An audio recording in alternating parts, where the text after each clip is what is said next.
Muy buenas, ¿qué tal? ¿Cómo estáis? Arrancamos hoy jueves 11 de enero, seguimos avanzando en la semana y os voy a avanzar todo el contenido que nos espera a lo largo de esta hora y media de entretenimiento, siempre apostando por la cultura y desde luego que el tema estrella y los titulares que nos van a acompañar a lo largo de esta hora y media son titulares acerca de la salud. Vamos a hablar también del mundo del cómic, algo que se está poniendo muy de moda. Vamos a recomendar una serie de cómics, sobre todo también por bercianos, que son grandes estrellas del mundo del cómic y seguro que tú también nos puedes mostrar tu trabajo y tu creatividad. Vamos a conocer también el nuevo single de Carla Lourdes y por ahí tenemos alguna sorpresita preparada. Vamos a arrancar con las oportunidades de mañana. Mandarina Clementina Bruñó a 1,65 el kilo. El precio no es un problema. Mañana, mandarina Clementina Bruñó, kilo, 1,65 €. Vamos a establecer conexión ahora mismo con Verónica. Muy buenas tardes, Verónica Alonso, que está ahora mismo en la taquilla de Letariegos. Bienvenida, ¿qué tal? ¿Cómo estás? Arrancamos esta temporada de nieve. Bueno, estas temperaturas por lo menos traen algo muy positivo, ¿no? Y es la jornada de puertas abiertas en Letariegos. Arranca esta nueva temporada 2024. ¿Qué expectativas tenéis? Bueno, a ver, ahora mismo las expectativas son bastante buenas. Tenemos unos 5,23 kilómetros esquiables, más o menos el 70% de la estación está funcionando. Hay 3 pistas verdes, 4 azules, 2 rojas, lo que facilita pues la afluencia de gente para el disfrute de la estación. ¿Y qué tipo de público acude a Letariegos? ¿Familias, Bueno, grupos de amigos? Pues, colegios privados, sobre todo estamos teniendo colegios privados. Este lunes empiezan tanto el sistema diario como el semanal de las campañas de nieve de Diputación para los colegios de la provincia, así que nada, aquí estaremos preparados para recibirlos. Bueno, eso suena fantástico. ¿De cuántos kilómetros esquiables disponemos? 5,23 actual. O sea que se ha aumentado. Las mismas pistas en estos días, de momento 5,23 kilómetros esquiables. Bueno, este año volvemos con diferentes actividades. El año pasado llamaron mucho la atención estas rutas de luna llena, ¿no? Que ya simplemente el título pues, nos llama mucho la atención y resulta muy atractivo. Sí, además, a ver, bueno, aparte de eso, para este fin de semana se prevé la apertura del circuito infantil El Cuélebre, que está muy bien para los más peques, es una manera de aprender a esquiar pues de una manera lúdica, con juegos y está bastante bien. También está prevista la ampliación del Snow Park con módulos. Entonces, bueno, son servicios que se ofrecen al usuario que antes no se tenían y que, bueno, pues que la gente valora. ¿Qué requisitos necesitamos para poder acudir a Letariegos? Si es nuestra primera vez, por ejemplo, en pista. Bueno, a ver, nosotros sobre todo recomendamos ponernos en contacto con las escuelas. Aquí tenemos las escuelas de esquí, si eres principiante, ellos te pueden indicar un poco el camino que seguir, qué tipo de material usar, etcétera. Los monitores de la escuela son más o menos los que te pueden indicar si eres principiante por dónde comenzar tu andadura a la nieve. ¿Y qué es lo más atractivo para los usuarios? ¿Qué es lo más atractivo para los usuarios? Sí. Yo creo que el entorno que tenemos es envidiable. La calidad de la nieve ahora mismo es excepcional. Ahora mismo la calidad es increíble. El entorno que tenemos es maravilloso. Además, lo que es la comarca tiene una oferta de hostelería y de restauración muy amplia, además de otras muchas actividades que se pueden realizar fuera de la estación. Estamos viendo unas imágenes en las que dan ganas ya de poder prepararnos y acudir directamente. Tenemos que reservar, imagino, o podemos acudir allí sin tener que hacer ningún tipo de gestión. A ver, sí que recomendamos, ahora mismo tenemos activada la venta online. El año pasado se comenzaron a vender unas tarjetas plásticas que se pueden recargar por internet. Entonces no es necesario llegar a taquilla y hacer la cola, directamente vais a Tornos. Ya está habilitada esa venta. Para el que no las tenga puede adquirirlas en taquilla. Entonces, claro, aumenta el tiempo de disfrute de la estación porque no tienes que hacer la cola. Las reservas del alquiler siempre recomendamos hacer reservas en los alquileres privados. Hay alquileres privados cerca de la estación, por supuesto. Alquilar en la estación también, pero te ahorra mucho tiempo de espera, con tanta afluencia de gente al final se forman colas y es mucho más cómodo, bueno, pues repartir un poco el material para no formar ese mogollón de gente.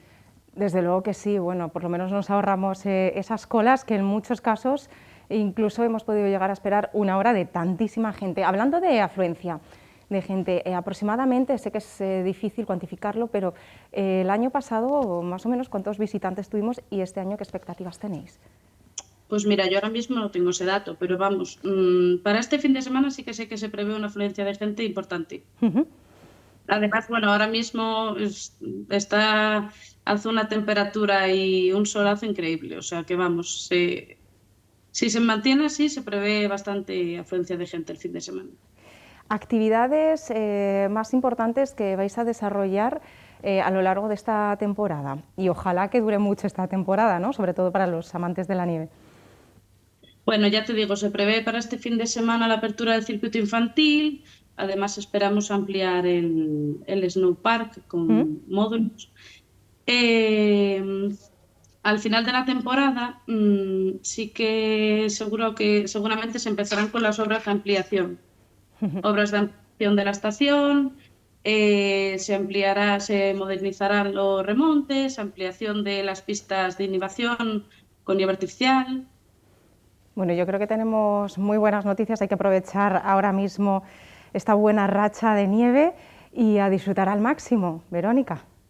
Eso es. Nada, invitamos a todos los usuarios a que vengan a conocer nuestras instalaciones. Desde aquí hacemos lo posible por hacerles la estancia lo más agradable posible y nada, aquí estamos para recibir a todo el mundo que quiera venir a conocer esta magnífica estación. Muchísimas gracias. Ahí estaremos. Dentro de poco la 8 Bierzo se colará por esas instalaciones para disfrutar al máximo de una jornada de nieve. Vamos a continuar y vamos a seguir hablando de actualidad y en este caso vamos a charlar con Ainhoa Prieto. Vamos a hablar sobre enfermedades raras. Muy buenas tardes. ¿Qué tal, Bonita? ¿Cómo estás? Este 2024 tenemos nuevos retos y uno de ellos es darle más sensibilización, más visualización a las enfermedades raras. Hace muy poquito presentabas tu último libro, has escrito un total de 2 libros, el primero de ellos era para concienciar y hablar precisamente de tu caso personal, ¿no? 5 enfermedades raras. Vamos a ver también un gráfico que nos va a describir perfectamente bien que tampoco es tan raro encontrarnos a personas que estén padeciendo enfermedades raras y, sin embargo, que poca investigación se está desarrollando, ¿no? Es algo curioso, pero bueno, yo creo que es muy importante el gráfico también que nos has enviado, porque una imagen en muchos casos vale más que 1000 palabras. A lo largo de todos estos años no ha sido un camino fácil, no ha sido un camino de rosas, por así decirlo, y aquí en pantalla estamos viendo que precisamente, fijaros, 400.000 casos de enfermedades raras y de cáncer, también por desgracia 128.000. ¿Qué ocurre? Pues al final lo que ocurre es que hay mucha gente con enfermedades raras, pero son muchas las enfermedades raras. Entonces no llega el presupuesto para todo, no se conocen todas. Hay como enfermedades que están un poquito más desarrolladas y otras que estamos como muy a la cola en ese aspecto. Y es algo a nivel mundial, ya no solo a nivel de España, pero bueno, la verdad es que en España y en concreto en el Bierzo el tema de las enfermedades raras respecto a médicos deja mucho que desear y también respecto a investigación. Es que fijaros estos datos, más de 6.000 enfermedades raras y solamente un 20% se están investigando levemente, ¿no? Es decir, tampoco es que se esté incidiendo mucho. Debido también a la pandemia, toda esta investigación se ha ralentizado muchísimo. Claro, ¿en qué situación ahora mismo, claro, os podéis encontrar a la hora de recibir un diagnóstico preciso? Que claro, cuando estamos hablando de la palabra diagnóstico, hay mucha gente que hasta le tiemblan las piernas. Bueno, en mi caso, la verdad es que el diagnóstico ha sido principalmente privado, o sea, la sanidad pública me diagnosticó de 2 de las primeras enfermedades raras, pero el resto no.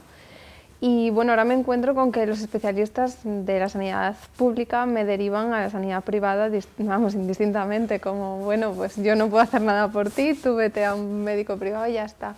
De hecho, el otro día con una profesional del Hospital de León hablaba de eso y le decía que era imposible que una persona con varias patologías fuera todo de forma privada, que por lo menos exigía o pedía, ya no exigía un seguimiento. Y no lo hacen, al final estamos como muy solos, necesitamos asociaciones, necesitamos que la gente pues se conciencie y también sobre todo que el tema médico avance y que tenga por lo menos algo de cura. Absolutamente. De hecho, como siempre decimos que una cifra o una imagen vale más que 1000 palabras, tan solo un 5% de los pacientes con enfermedades raras está recibiendo un diagnóstico correcto. Eso es algo duro de explicar, ¿no? Y sobre todo de vivir en vuestra propia piel.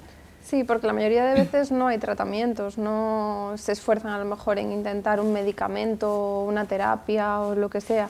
Al final nos encontramos en la tesitura de que cada uno busque como pueda, a veces recurres a cosas que dices, pero esto cómo va a funcionar, pero lo haces. Ya por desesperación. Claro, es que es una incertidumbre constante y cuando tú tienes un diagnóstico dices, bueno, ya sé lo que me pasa, pero empiezas a ponerle parches, a hacer cirugías, a bueno, 1000 cosas y de repente te das cuenta, pues como en mi caso ahora mismo que estoy otra vez en el punto de inicio, entonces es como frustrante y te das cuenta de que la sanidad pública en este aspecto no ha aprendido nada, o sea, siguen como en el 2018 y dices tú, no puede ser, o sea, lo mío no tiene cura, pero lo vuestro, madre mía.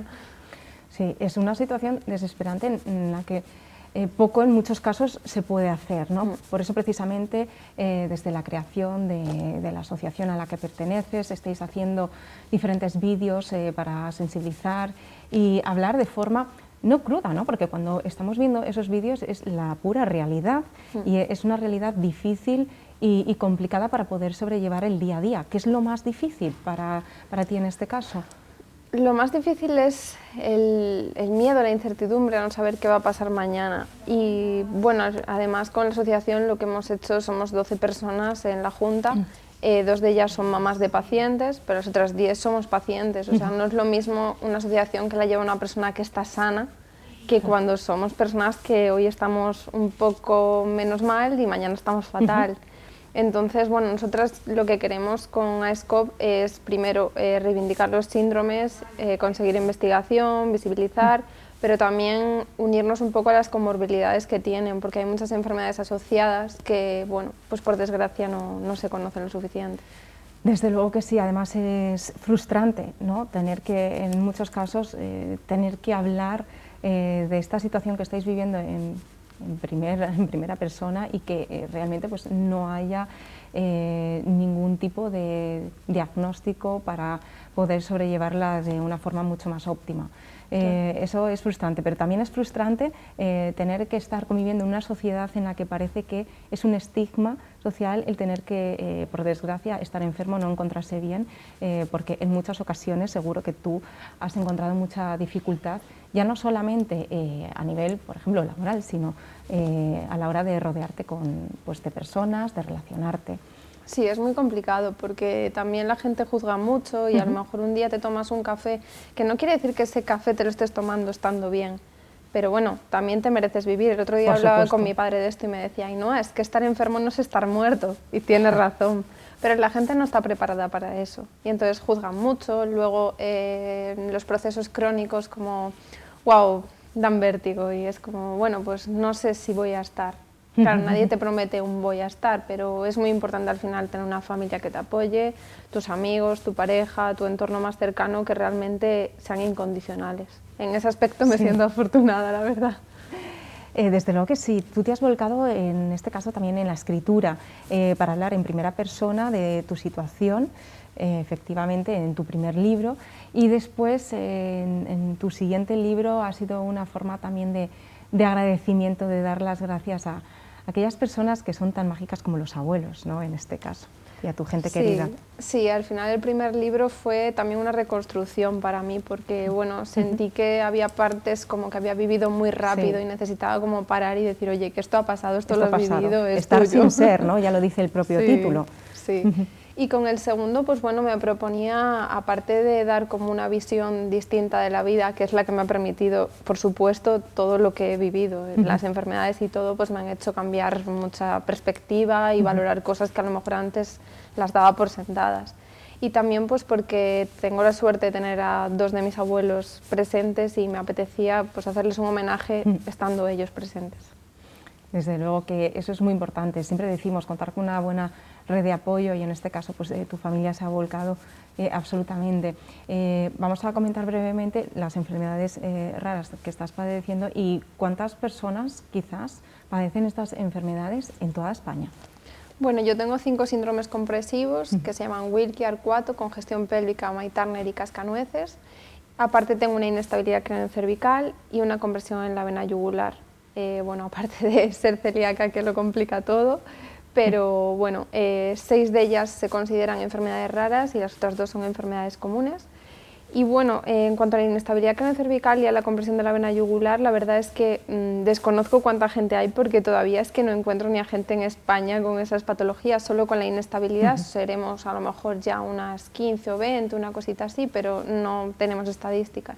Sin embargo, con síndromes compresivos ya somos unas 100 y pico que sepamos, que seguramente hay más gente que no hemos conseguido unir. Ese es un poco el objetivo de la asociación y de nosotras mismas con la visibilidad.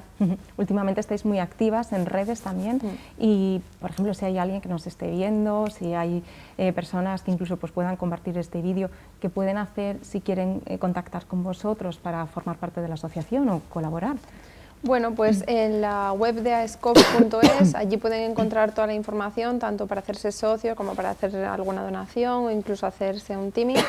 Y bueno, la verdad es que también nosotras como personas individuales también ofrecemos apoyo y para eso visibilizamos en redes. Pero bueno, creo que la asociación es algo que necesitábamos muy urgente para que realmente se nos tome en serio, porque parece que si no hay instituciones y no hay gente de más poder de por medio, no avanzamos. Entonces, bueno, creo que estamos dando buenos pasos, que conseguiremos poquito a poco, acabamos de salir, pero conseguiremos poquito a poco nuestros objetivos, que al final pues, son los de todos los enfermos.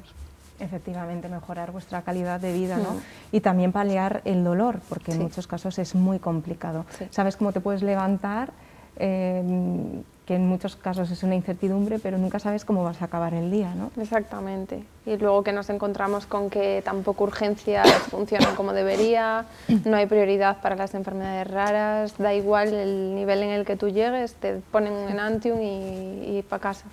Y claro, cuando una persona está con morfina y ni siquiera la morfina le hace efecto, poner un Enantium es como dar una gominola. Entonces, pasarse horas y horas para nada, pues ya no es solo en las consultas, es que es general. O sea, es como un desahucio total y la sensación de estar solos, que no sabes lo que te va a pasar y nadie te va a poder ayudar. Tú en muchas ocasiones aludes a un médico de Andalucía, ¿verdad?, de la privada, que se ha tomado muchísimas molestias y yo al final siempre... Perdón, siempre recuerdo algo que muchas veces los profesionales se distinguen también por cómo son como personas, la empatía que generan. Hoy en día es muy complicado encontrarse, ¿no? Grandes profesionales que de verdad no te traten como un número. Sí, para mí la verdad es que el único profesional, como tú bien dices, es el de Málaga, que realmente se implica, que de hecho ahora que se está volviendo a complicar mucho la cosa, cada poco me llama para intentar pues, ayudarme en la medida que puede. Sabemos en ese aspecto que no podemos hacer mucho, que desgraciadamente hemos dado casi todos los pasos y que los siguientes pasos a dar, si es que los hay, son muy complicados. Entonces, tener su apoyo, aunque sea, para mí es súper importante. Es muy triste que tengan que recurrir a una persona que está a 1000 kilómetros. Punto, ¿verdad?, de España. Claro, y que encima pues, tiene muchos pacientes y no es fácil, pero siempre tiene un huequito para mí y yo siempre estaré súper agradecida. Ainhoa, la verdad que eres un gran ejemplo de lucha, de valentía, que en muchos casos decimos, ¿por qué tener que estar demostrando tanto, tirando tanto y sufriendo tanto? No es justo, pero ojalá este 2024 encuentres un pequeño alivio, por lo menos un diagnóstico que pueda facilitarte un poquito más el día a día y ya lo sabes, que te queremos, que estás en tu casa y ojalá próximamente nos des buenas noticias y no sé si en forma de libro o en forma también de diagnóstico, porque últimamente las dos cosas. Vas a velocidad de crucero. Muchas gracias. Muchísimas gracias, Ainhoa. A ti. Nos veremos próximamente y eso sí, seguimos este 2024 con nuestro reto, un poquito más de investigación a las enfermedades raras. Vamos a hacer un alto en el camino, volvemos en menos de 5 minutos y seguimos hablando de salud en este caso. Hasta ahora.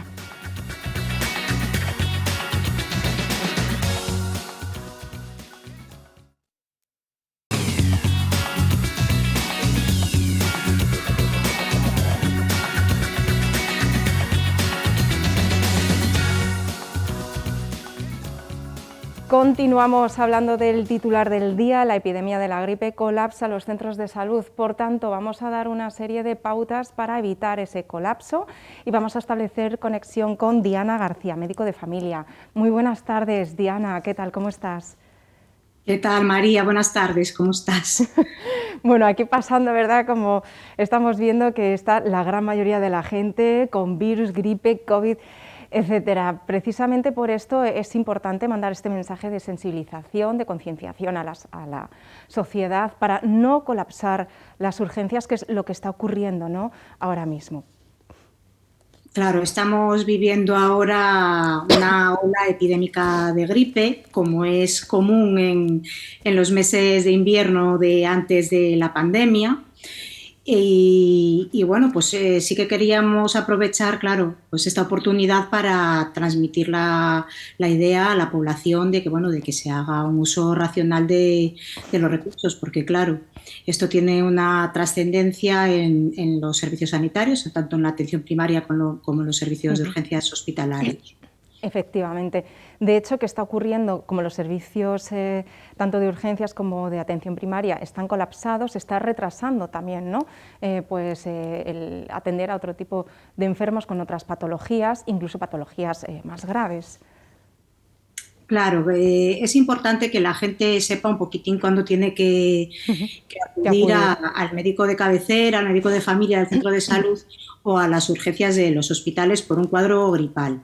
Ahora mismo se están viendo infecciones respiratorias de muchos tipos, no todo es gripe, como tiene esta chica que sale en esta foto, que es un cuadro de aparición brusca, de fiebre alta y de mucho malestar general, o como estos otros dos pacientes que tienen un cuadro respiratorio de vías altas.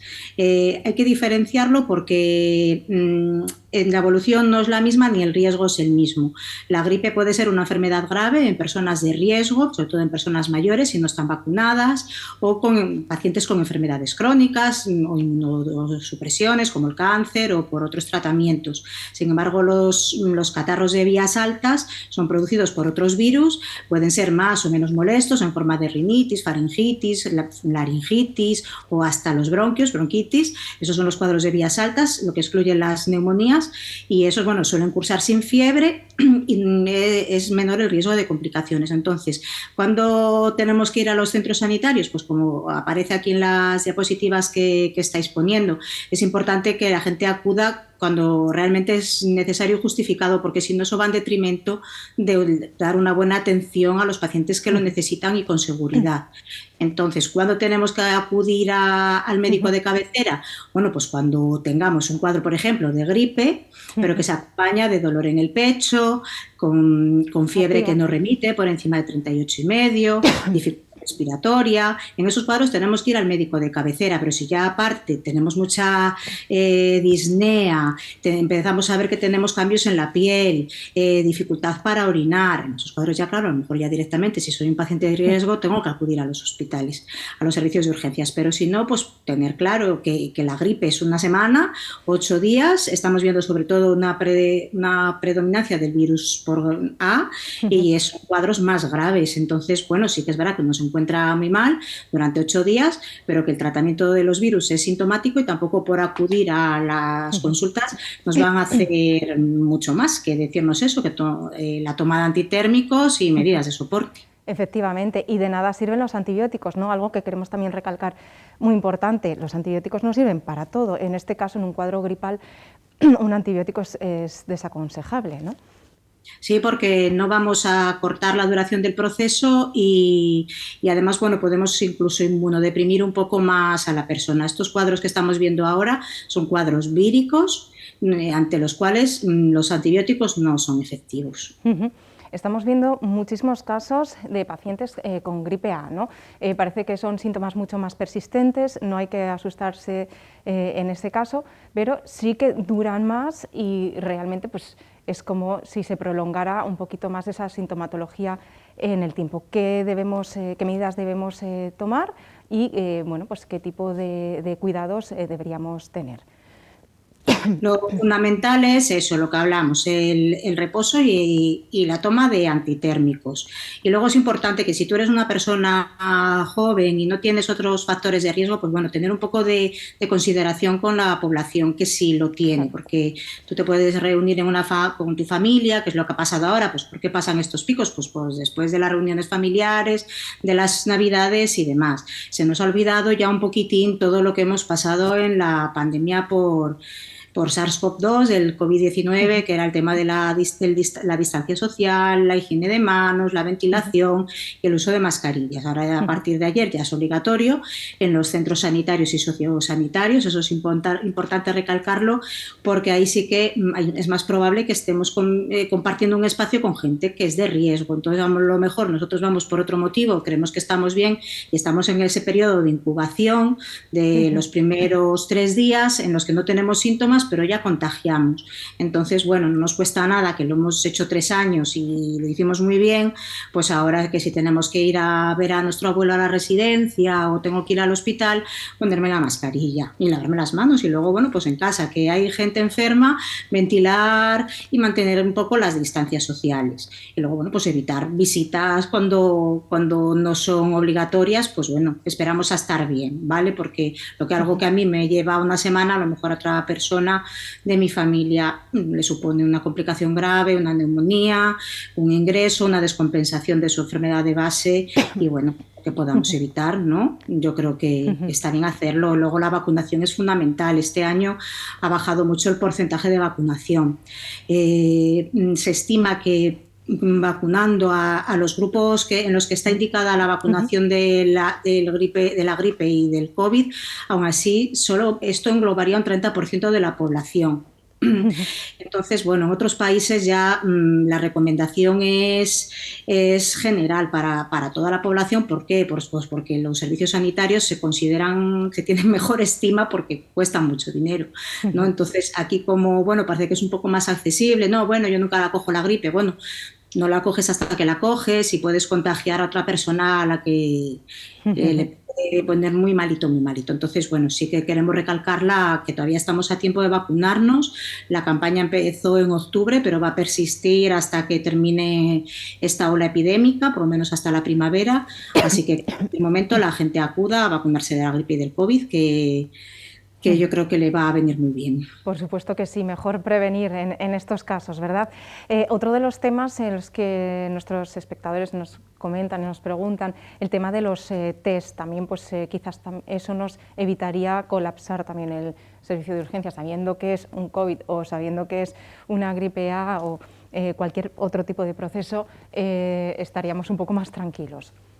Claro, sí que sorprende un poco que en los últimos meses, cuando acuden pacientes con infecciones respiratorias, se les pregunta si se ha hecho un test de antígenos, ya eso se nos ha olvidado un poquitín. Ahora, a raíz de las fiestas navideñas y de los encuentros familiares, como encima ha habido mucha clínica, sí que se ha vuelto un poco a hacer los test y hay mayor demanda. Yo creo que, bueno, sobre todo para diferenciar un cuadro gripal de un cuadro por SARS-CoV-2, que puede ser un poco más difícil, la clínica es muy similar, no está de más hacernos un test nasofaringeo en casa, que es 1 minuto, que cuesta 3 euros, y bueno, pues ya sabemos también lo que tenemos y a qué atendernos. Efectivamente. Y en muchos casos, como en otras ocasiones nos habéis recomendado los expertos, es que precisamente si tú presentas esa sintomatología y te haces ese test ese primer día, esperar quizás al segundo día o al tercero volver a repetir, porque seguramente ahí ya es cuando vayas a dar positivo. Sí, muchas veces, pues eso, lo sabemos primero de pandemia, ¿no? Sí. Que muchas veces son falsos negativos y que positivizas al cabo de 5 o 7 días. Pues bueno, si persiste la fiebre, yo creo que sí que está indicado repetir el test. Bueno, por saberlo y orientar un poquitín a ti mismo y a los profesionales. Si ya vas con los test hechos, pues todo se agiliza. Y luego, bueno, pues eso, que la gente haga un uso racional de los recursos. Sé por mis compañeros que los centros de salud están muy saturados, también hay falta de personal y bueno, pues para que no vaya en detrimento de la gente que realmente lo necesita, pues bueno, hacernos un test en casa y ver un poquito cómo quedarnos en casita. Si estamos malos no se debe asistir al lugar de trabajo, además que uno no se encuentra bien, pues por lo menos los primeros 3-4 días sí que conviene estar en reposo y sobre todo también por no contagiar a los compañeros de trabajo, los niños en el cole, ahora que vuelven, sí que también en los colegios pues recordar un poquito todo lo que aprendimos en pandemia, de la ventilación, de la higiene de manos, que se ventilen las aulas, ¿vale? A lo mejor los niños no tienen que ir con mascarilla, a no ser que haya uno que esté malito y lo sepa, y bueno, sí sería bueno por los demás que use mascarilla, pero el resto no. Y bueno, eso, que vamos a recordar un poquitín todo lo que aprendimos. La higiene de manos, el gel hidroalcohólico, la mascarilla cuando tenemos síntomas, pero ya no solo en los hospitales o en las residencias, pues si tengo que coger el transporte público o ir al teatro. Exactamente. Sobra. Muy importante todas estas recomendaciones. Muchísimas gracias, Diana, por tu tiempo. Y como siempre, seguimos sensibilizando. Un verdadero placer. Gracias, María. Igualmente. Un saludo. Un saludo. Nosotros seguimos avanzando, seguimos hablando ahora de temas tan importantes como es la salud mental. Vamos a hablar con José María Pelayo. Muy buenas tardes, responsable del Hospital de Día de Psiquiatría del Hospital del Bierzo y Laciana. Seguimos en este nuevo 2024 con ese reto de seguir atendiendo a la población del Bierzo y Laciana, además con un seguimiento muy específico y sobre todo incidiendo bajo el lema que tenéis, apostando siempre por la salud mental, que ya no solamente se convierte en una necesidad, sino es una realidad que todos deberíamos tratar. Bienvenido. Bien hallado. Feliz año. Feliz año, feliz 2024. Bueno, como ves, parece que la salud, en este caso, hemos arrancado el mes de enero, tanto física como mental, es quizás uno de los temas que más nos preocupan y que más preocupan a los espectadores. Un saludo a Diana, que trabajé con ella un tiempo. Yo fui a su centro de salud mucho tiempo a coordinarme por el tema de la salud mental y le tengo mucho cariño. Es maravillosa y, bueno, como siempre decimos, qué importante es tener empatía y qué importante es atender a los pacientes como personas, no como si fueran un número, algo que tú siempre también incides. Bueno, seguimos con este reto en el que en el Hospital de Día, bueno, todos los meses hacéis pues, un pequeño balance y, de hecho, si tuviéramos que ponerle cifras, ¿cuántos pacientes están acudiendo? Porque, claro, es complicado. Bueno, el Hospital de Día ahora ha empezado, es el reto del año es, pues eso, que el Hospital de Día se consolide y que es una realidad bueno, realidad ya es el que ahora ya funcionemos a plena potencia realmente del Hospital de Día. Sí, el Hospital con de Día, intervenciones precoces. Eso es, el Hospital de Día empezó realmente a finales de año, en las últimas semanas del año, y ahora, pues eso, según nuestro propósito del año nuevo es el inicio real del Hospital de Día. Entonces, bueno, ha empezado realmente con el año nuevo, realmente es nuestro propósito del año nuevo, es dar realidad al Hospital de Día. Entonces ahora las primeras semanas del Hospital de Día ha sido el inicio de las primeras evaluaciones. Ahora mismo no me sé la cifra exacta, pero bueno, están los primeros pacientes. Ahora mismo debemos estar en 6-8 pacientes nuevos de los primeros programas, que es el programa básico de Hospital de Día, de pacientes o bien que han salido de la hospitalización para dar continuidad al seguimiento ambulatorio, o de algunos pacientes graves de salud mental que nos derivan, bueno, pues para tratamientos más intensivos. Más luego de los pacientes que están en la unidad de hospitalización, como el Hospital de Día está ubicado en la zona adyacente a esta zona de hospitalización, le damos también servicio a los pacientes que están allí ingresados. Entonces, bueno, nuestra unidad de hospitalización son 15 a 16 camas, dependiendo un poco de los días. Y a estos pacientes, los que están en un estado menos inestable, por decirlo así, pues pueden pasar a la zona abierta de de hospital de día y les damos también servicio. Pues entran en los programas diarios de psicomotricidad, los programas de relajación, los programas de educación de salud física. Entonces van a una parte más abierta del hospital, hacen mucha más actividad de la que hacen habitualmente en la zona de hospitalización y entonces participan un poco de estos otros programas, que es ya una transición al alta, realmente, ¿no? De alguna forma. Y estos pacientes, bueno, pues son otros 6 o 8 pacientes más que están entrando ya en estas primeras semanas del año. ¿No? Pues no es la plena potencia del hospital de día, pero bueno, ya es una actividad bien. Yo siempre digo que no nos tienen que comparar con León, pero en este caso, como León solamente tiene 15 plazas, pues bueno, no estamos mal. Desde luego, Teniendo en cuenta que es 2 veces y media nuestra área, bueno, pues estamos muy bien ahora mismo. Por supuesto. Ya estamos funcionando bien. Eso es lo importante, ¿no? El dar continuidad, ¿no?, a esta necesidad, claro. Y sobre todo también incidir en el abordaje de la depresión persistente, también en conductas autolesivas, que ha aumentado bastante la cifra entre adolescentes, también esa sensibilización que de vez en cuando pues desarrolláis talleres, charlas, algo muy importante.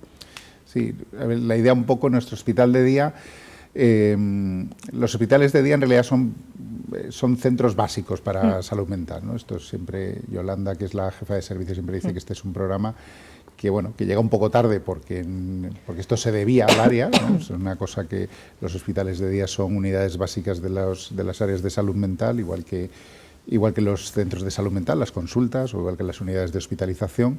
Pues esto es un poco lo que está en medio de estas dos cosas, ¿no?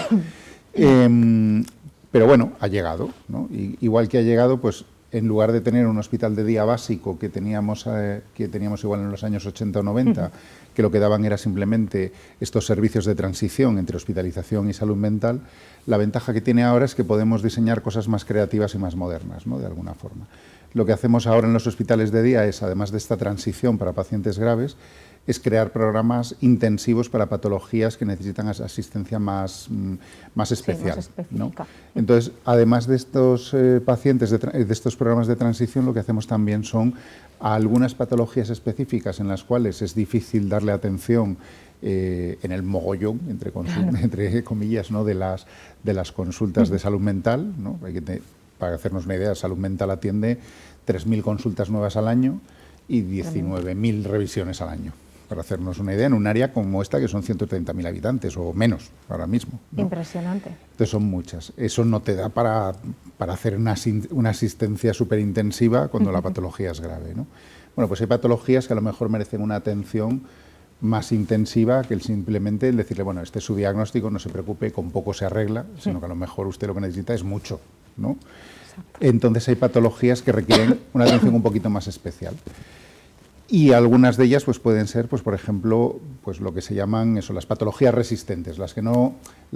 resistente cada vez gusta menos como palabra, a veces se llaman un poco, pues... Claro. Sí, las que o se llaman a veces difíciles de tratar, sí. o que no responden a los tratamientos habituales, ¿no? De hecho, por ejemplo, la depresión ahora se llama depresión difícil de tratar, por ejemplo, ¿no? Entonces, bueno, pues ahora hay programas de depresión difícil de tratar y esas a veces se dan en sitios como hospitales de día. Ahí lo que se puede hacer es durante un tiempo limitado, bueno, es decir, bueno, pues podemos establecer programas para poner tratamientos que sean un poco más especiales o para dar una psicoterapia de forma más intensiva, pues a lo mejor en lugar de tener que venir cada mucho tiempo, pues se hace una psicoterapia de tiempo limitado, pero 2 o 3 días a la semana. O vienen a programas de actividad física o vienen, bueno, pues a este tipo de actividades, ¿no?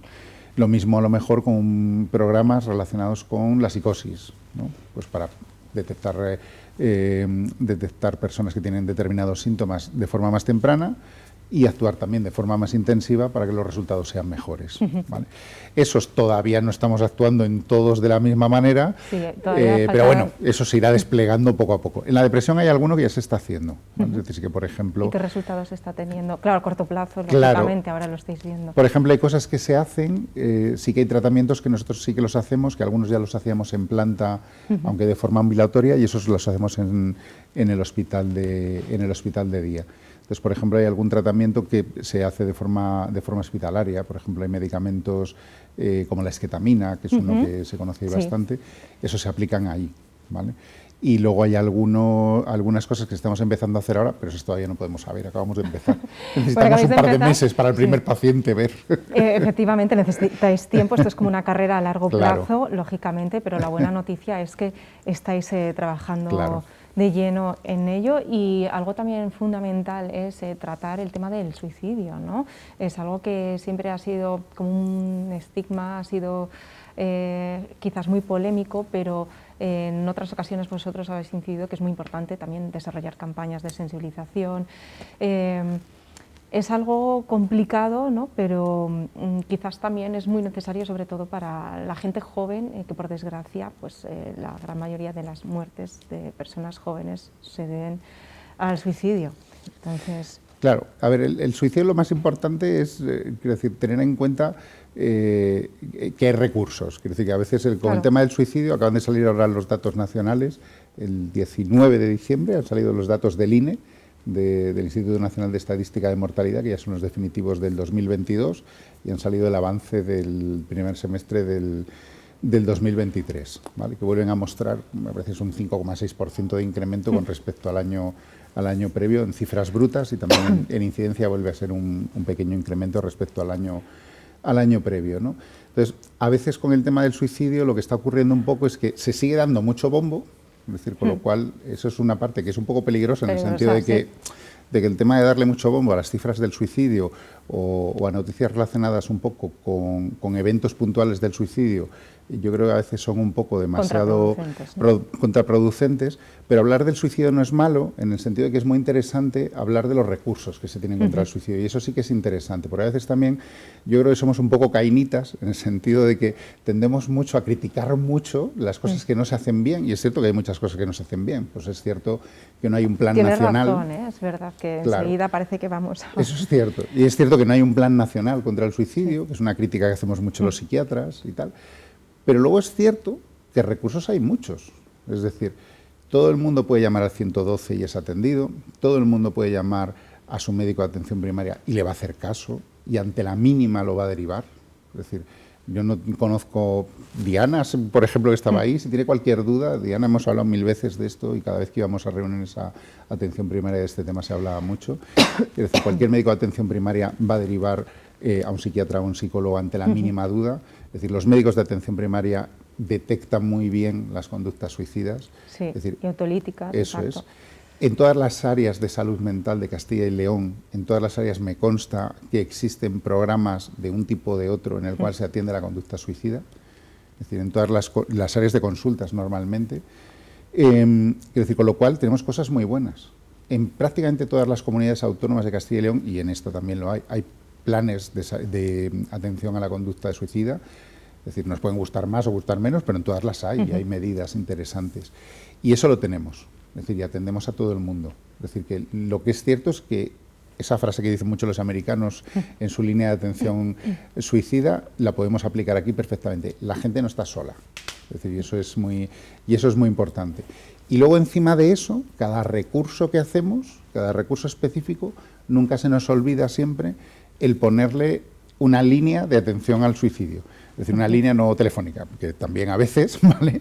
Pero una línea en el sentido de que siempre que vamos a un trastorno mental grave, añadimos y especial cuidado al suicidio y detección del suicidio. Quiero decir que siempre tenemos esa parte que es muy relevante. Acabamos de analizar ahora, porque se nos van los residentes con este premio que les dieron de que se van a América, y acaban de analizar datos para hacer comunicaciones, ya que se van al congreso y tal, que no se van de fiesta, se van a un congreso realmente, y han analizado los datos de la unidad de hospitalización, y uno de los resultados tienen que ver con el suicidio, porque siempre es una línea de las más importantes. Entonces es una cosa que se atiende siempre, que es una línea fundamental, que siempre estamos en comunicación con nuestros compañeros de urgencias, de atención primaria.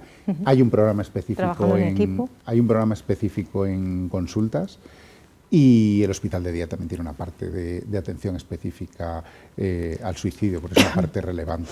Evidentemente de los de riesgo medio, porque los de riesgo alto son de ingreso, evidentemente. Pero es así, y hombre, nosotros creemos que también podemos marcar la diferencia pues con esa colaboración un poco entre niveles, porque es fundamental, ¿no? Y en eso es muy relevante. Absolutamente. José María Pelayo, arrancamos el año fuerte, trabajando de lleno y sobre todo pues poniendo en práctica pues todos estos propósitos del pasado 2023. Aún es pronto para dar cifras, como bien me estabas comentando, si hablamos del Hospital de Día de Psiquiatría, pero seguiremos avanzando y nosotros también desde la 8 Bierzo queremos apostar por un 2024 de salud mental. Así que muchísimas gracias como siempre, Pelayo. Muchas gracias a vosotros y aquí vendremos a contarlo. Por supuesto que sí. Vamos a hacer un alto en el camino y volvemos en menos de 5 minutos. Hasta ahora.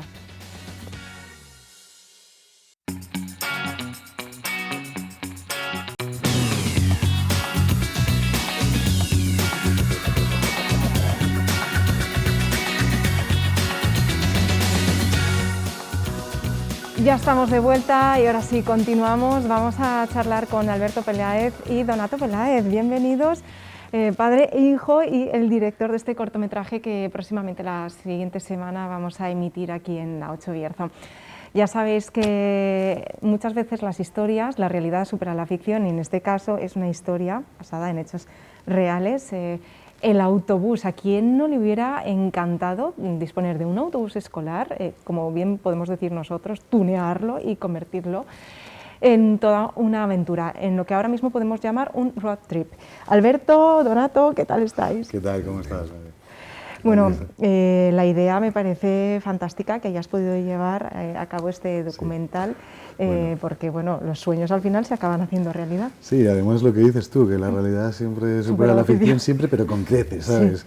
La pandemia, todo esto, todo ahora aquí con la mascarilla, esto siempre se va a superar. Esto sí que es una película, esto sí que es una película totalmente. ¿Quién nos lo iba a decir? Pero sí, vamos, yo creo que el autobús es un regalo, ¿sabes?, para la ciudad de Ponferrada y el Bierzo en general.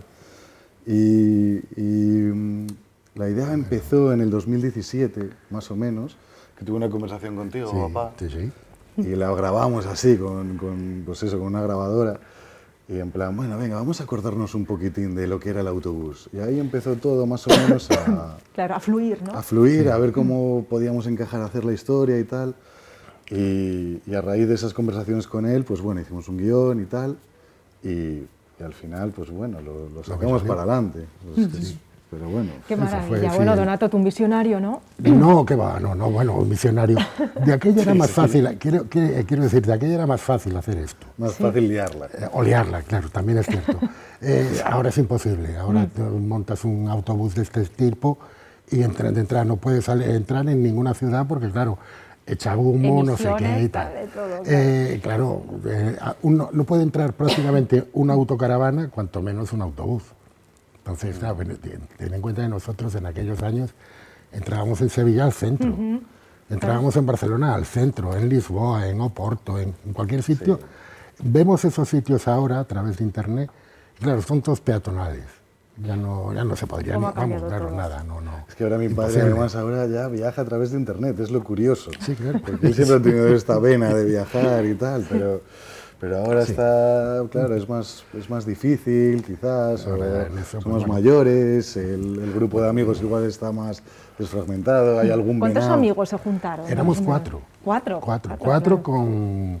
Claro. Donato, Rosendo, Miguel Ángel y Luis, ¿no? Sí, eran 4 familias. Somos 4, seguimos teniendo el mismo contacto que de siempre, somos amigos de toda la vida y seguimos teniendo ese contacto, no es que ahora ya estemos más separados y tal, no, seguimos igual que era. Lo que pasa es que, claro, ya nos hemos hecho más mayores, claro, esto era hace 30 años o por ahí, ¿no? 95, y los hijos, por ahí. Nos hicimos mayores también, ¿sabes? Queríamos dejar de empezar a ir con ellos y tal, ya sabes. Pues la independencia, claro. Eso era. Cuando llega la juventud que cada uno queréis experimentar quiere por su lado, tiene sus amirines, tal. Claro. Pero vivisteis un montón de aventuras, viajasteis a muchísimos sitios, ¿no? Muchísimos lugares. Y claro, todo lo que ocurría en el autobús, impresionante. Se quedaba en el autobús. Sí, fuimos a muchos sitios que yo ni me imaginé que pudiéramos ir. Sí. Por ejemplo, un viaje, bueno, el primero, simplemente. El primer viaje no íbamos a ir al sur, íbamos a ir al norte. Íbamos a ir hacia Muros y toda esa zona, que zona más luego bonita, a Coruña, Gijón y todo eso. Pero claro, llovía y llovía mucho, además. Entonces dijimos, bueno, pues ya no vamos para allá arriba, vamos al puerto de Santa María, ¿qué más da? Y claro, con esas carreteras que había antes, que es la 66 no existía, ¿sabes? Sí, era una nacional. Bueno, cuando íbamos a Barcelona ya era lo mismo ir por autopista que ir por la carretera normal. Claro, el autobús no andaba más de 90, entonces, bueno, no pasaba nada. Pero sí, no había problema por eso, en ese aspecto. Anécdotas, historias para recordar. Por ejemplo, en el documental sí que se trata de... Lo que queríamos hacer era la construcción del autobús, la idea, cómo surgió la idea, y luego también centrarnos más en el primer viaje del autobús, que fue el que, de alguna manera, el que más repercutió en todos nosotros, ¿sabes? El que más teníamos también marcó, más... claro. Sí, fue el que más nos marcó también, quizás. Y luego después hay como una búsqueda de dónde está ese autobús, porque el autobús luego se convirtió en un personaje, es el personaje principal del documental, y se convirtió en un personaje para la ciudad de Ponferrada. Entonces hay como muchas anécdotas que seguramente él te puede contar más. Están hechas aquí. El autobús llegó un momento en que, bueno, fiesta que había en Ponferrada, fiesta que estaba el autobús. ¿No? Si te acuerdas, bueno, del malecón, el paso, todas las fiestas que había por allí. No perdíais ni una. Las fiestas estaban, no, pero es que La nos llamaban y tal, todo esto, pues se llevó por el autobús a todos los sitios. Bueno, incluso hasta para un partido político. Sí, o el ascenso de la Ponferradina. De la Ponferradina y todo. Por cierto, que en el ascenso de la Ponferradina fue muy curioso porque había ascendido en, no sé cuándo era. De tercera, segunda vez. Y nosotros veníamos de viaje con el autobús y estaba la Plaza Lazurtegui cerrada. Nosotros seguimos por allí, pues nadie nos dijo nada y pasamos porque pensaron que los jugadores venían con nosotros.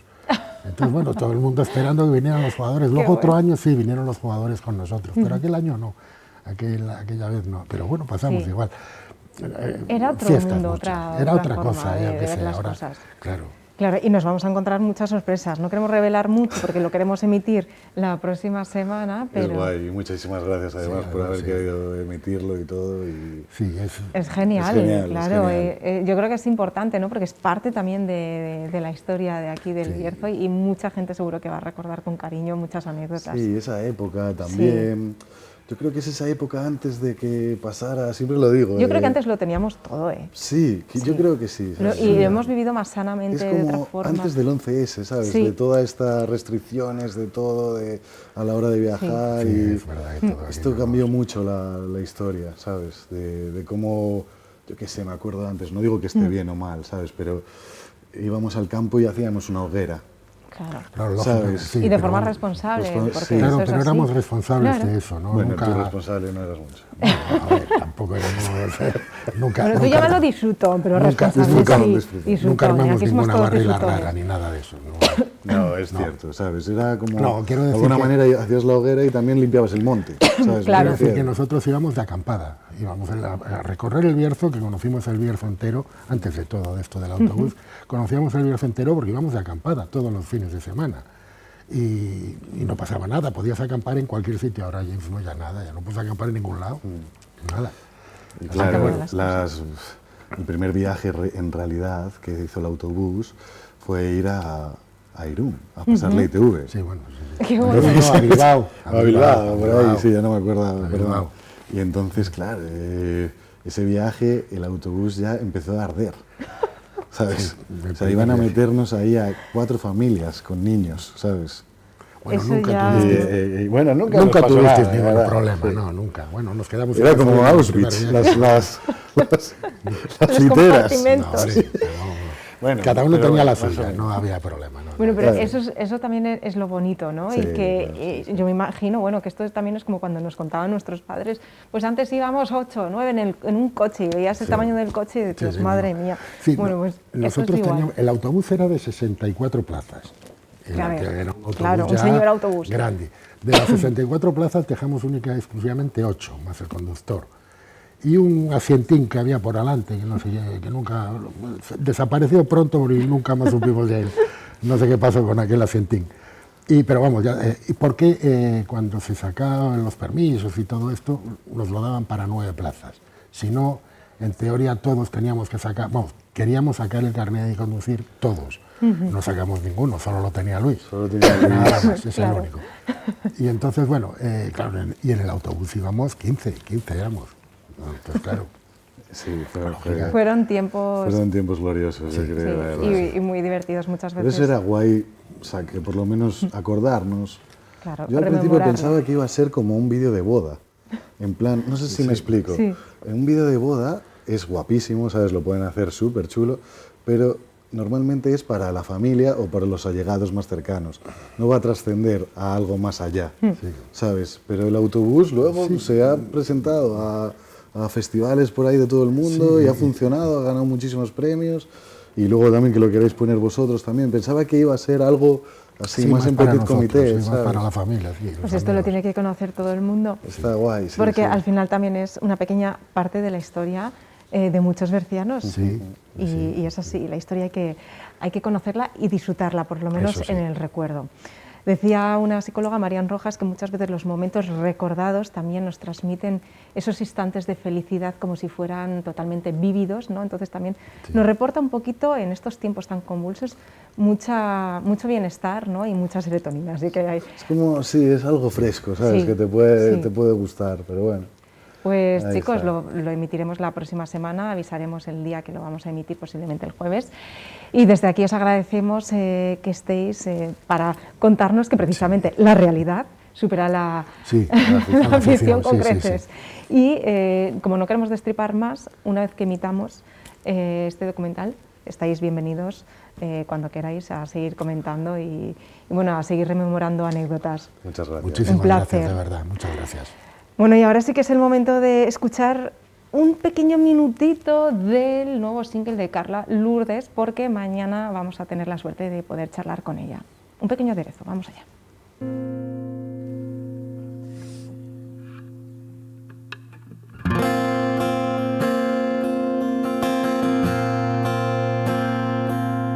Hace demasiados meses que mis payasadas no provocan tus ganas de reír. No es que ya no me intereses, pero el tiempo de los besos y el sudor es la hora de dormir. Duele verte removiendo la cajita de cenizas que el placer tras de sí dejó. Mal y tarde estoy cumpliendo la palabra que te di cuando juré escribirte una canción. Un Dios triste y envidioso nos castigó por trepar juntos al árbol y atracarnos con la flor de la pasión, por probar aquel sabor. El agua apaga el fuego y el ardor los años. Amor se llama el juego en el que un par de ciegos juegan a hacerse daño. Y cada vez peor y cada vez más roto. Y cada vez más tú y cada vez más yo sin rastro de nosotros. Inocentes. Bueno, vamos a continuar, vamos a seguir charlando ahora con Verónica. Muy buenas tardes. Hola. ¿Qué tal? ¿Cómo estás? Muy bien. Experta en el mundo del cómic. Y precisamente queremos despedir la última parte del magazine dándole la bienvenida a este 2024 al mundo del cómic en el que muchos diseñadores se han inspirado. Ahora mismo las nuevas pasarelas se marcan tendencia con el mundo del cómic, pero el cómic siempre ha estado presente y ahora mismo vamos a hablar de lo que realmente es pura tendencia y también de los cómics que nunca pasan de moda. Bueno, te estoy viendo ahí perfectamente preparada, claro, el estilismo, muy rollo cómic. Claro, Marvel no puede faltar porque... He venido preparada. Exactamente. De hecho, como curiosidad, comentaros que este superhéroe que es Masacre, que pertenece a Marvel, se creó en el año 1990 en contrapunto a un superhéroe que existía en DC Comics, que era Deathstroke, y sobre todo para hacer como una burla de él, porque era un superhéroe como muy silencioso, muy serio, y Masacre es totalmente todo lo contrario. Masacre es lo que estamos encontrándonos ahora mismo. Un poco sí. Ahora mismo. Pero, Verónica, es increíble cómo el mundo del cómic parecía que iba a desaparecer por un momento en el que, si nos fijamos en estadísticas, en tema de ventas, estuvo muy parado durante 2 años y ahora ha vuelto a resurgir. No se sabe si también a través de pues, la pandemia la gente ha empezado a consumir mucho más, también a través de las plataformas digitales, pero es algo que engancha, es un mundo que engancha, y no solamente a jóvenes ni adolescentes, sino también a muchos adultos. Totalmente, sí. De hecho, sí que hubo como un bajón, pero realmente, aparte de que el cómic siempre va a estar ahí, yo creo que también, sobre todo, tiene mucho que ver que haya tenido ese boom, el estigma que había sobre ellos, porque era como, ay, si lees cómic es que no sabes leer otra cosa, tiene dibujitos, era como para gente menos capacitada sobre la inteligencia, y al contrario, o sea, hay cómics, aparte de que son para todos los estilos, todas las personas, los hay desde temas de costumbrismo, los hay de humor, los hay bastante duros, de ciencia ficción, los hay de terror, luego está también todo el supergénero de superhéroes, el manga, etcétera, etcétera, entonces siempre hay público para todos los estilos, y de hecho siempre he visto que sobre todo la gente joven le gusta, pero la adulta es de las que más consumen cómic, de los que de hecho pues tienen una gran biblioteca de cómic y les encanta sobre todo el cómic europeo o tema costumbrista. Te voy a decir mis preferidos. Sí. Me gusta Jodorowsky porque Jodorowsky yo creo que es un maestro haciendo cómic. Me gusta mucho también Persepolis. Sí, Marjane Satrapi. Que para mí es único, además un diseño muy cuidado, y Mafalda. Mafalda de Kino, totalmente. A mí me encanta. Luego, bueno, pues el tema también más rollo oriental y todo, por ejemplo, Garfield, mola un montón, pero... Black Sad, que también además es un conocido cómic de aquí de España, el Juanjo Garnido, que es un colorista y acuarelista increíble, y bueno, aquí Garfield, como siempre, es Miguel Anxo Prado, que es cerquita nuestro, de Galicia, ese era el cómic de Ardalén en concreto, luego estaba también el Moebius, que es otro de los grandes. Buenísimo, me encanta. Y todo lo que también es ciencia ficción, o por ejemplo de Maus, es un imprescindible para leerlo. Y también sí que había traído algunas imágenes para que se vean los contrapuntos en las viñetas, de cómo, por ejemplo, en los superhéroes empezaban con colores más planos, porque también con la evolución de la imprenta, pues iban luego pudiendo meter más colores. Igual que al principio Hulk iba a ser de color gris, cuando se dieron cuenta de que no se veían bien las formas, entonces le tuvieron que poner ese color verde, etcétera. Aquí está The Spirit, que fue casi uno de los comienzos del cómic, aunque bueno, empezó con The Yellow Kid. Ya en el 1895, pues en el periódico de Estados Unidos salían como una especie de tiras, y de hecho el cómic en parte nace de ahí, con esa... Siempre hubo como la búsqueda, aparte de hacer reír, como un contrapunto para pues, a la sociedad que se tenía en el momento, pues darle ese toque de entre la pobreza que había, etcétera, etcétera, y como ese contrapunto de que se dieran cuenta de... Claro, también un poco moralista, ¿no? Exacto, sí, también pues, como el capitalismo, etcétera, etcétera, como para criticarlo un poco en ese mundo en el que estaban, que entraban como una especie de vorágine en el que pues, se dividía bastante, entonces que se creó como una crítica también, y de ahí en parte sale el cómic.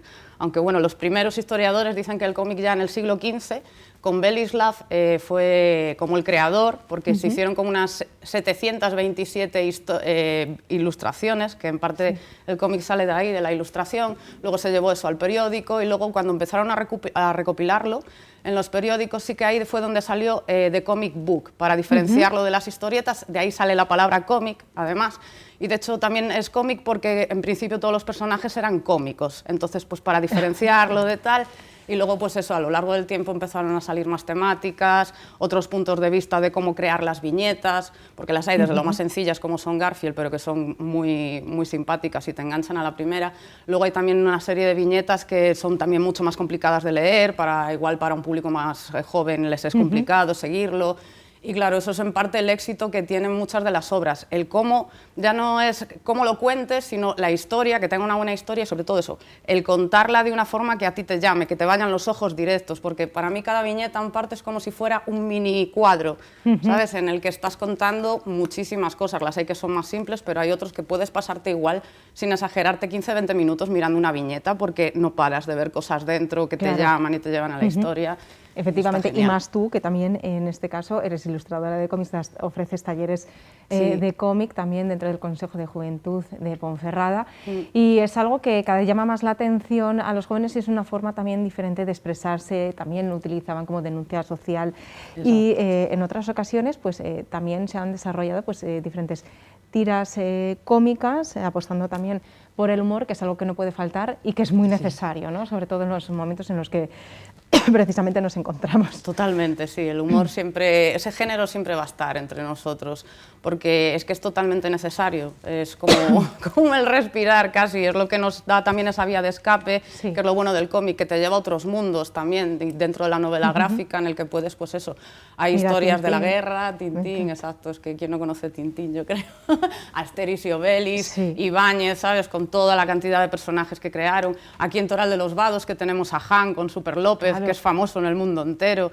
Y yo lo que les digo también mucho a los jóvenes es que si les gusta dibujar y les gusta el cómic, que se metan dentro del mundo y que se atrevan a hacerlos, porque realmente tú, si tienes una buena historia que contar, porque a ver, también sí que tú puedes crear todo el cómic, pero por ejemplo en Estados Unidos hay simplemente gente que son portadistas, es decir, te hacen la portada del cómic, etcétera, luego el dibujo lo lleva otra persona, luego hay otra persona que es la que le da el color, es decir, hay varios sitios donde poder también meterse para y desarrollar, para poder trabajar, ¿no? Un poco tus habilidades. Sí, y de hecho, como curiosidad, comentaros que un cómic del año 1938, que fue la primera aparición de Superman, se vendió por $3.207.857. ¡Madre mía! En 2014, y parte de ese dinero fue pues, para una ONG que estudiaba, de Christopher Reeve, que estudiaba pues eso, las dolencias medulares, etcétera, se destinó parte de ese dinero ahí. Y era un cómic que en el año 1938 costaba 10 céntimos. Impresionante. Sí. O sea que, mira, nunca se sabe, a lo mejor ahora mismo los diseños y los dibujos de algunos jóvenes pueden valer luego nunca se casi sabe. Esa misma cifra. Impresionante. Bueno, y si nos recomiendas un cómic para ya cara al fin de semana, para disfrutar, como estamos prácticamente todo el mundo convaleciente, pues para disfrutar tranquilamente en casita, si la fiebre nos deja. Pues os recomiendo, si os va la caña, como digo yo, os recomiendo The Voice, por ejemplo, es un cómic muy sarcástico que también pues eso, pone un poco en lucha pues, esa contrapunto, esa crítica de la sociedad en la que vivimos, una mezcla entre antihéroes que van contra superhéroes. Me encantan los antihéroes. Pues mira, ese va perfecto. Y también pues os recomiendo algo de los grandes, siempre Moebius, o por ejemplo Maus, o el que comentabas tú de Persépolis, para también ver las diferentes culturas y la diferencia de... Porque a veces estamos como muy cómodos en nuestro mundo, ¿no? En nuestra burbuja, y a través del cómic también conoces otro tipo de culturas, ves también, te abre un poco los ojos de otra manera. Desde luego que sí, pues vamos a seguir esas recomendaciones y que nos comenten los espectadores qué cómic es su preferido y cuáles también nos pueden recomendar ellos. Como siempre, Verónica, muchísimas gracias. A vosotros. A ver si un día preparamos aquí un mini taller en directo, que eso también llama muchísimo la atención. Me encanta y además tus diseños son impresionantes. Ay, muchas gracias. Por supuesto que sí. Y quien quiera, podemos hacer hasta un concurso que quien quiera es bienvenido. Hacemos ese concurso para que venga 1 o 2 integrantes para ponerse manos a la obra contigo. Genial. Pues en un momento lo organizamos. Rápidamente. Muchísimas gracias. Ahora sí, ya nos vamos a despedir, vamos a recordar nuestras redes sociales. Muchísimas gracias por estar al otro lado de la pantalla, por seguirnos a través del correo electrónico. Y lo dicho, nos vemos mañana. Sed buenos.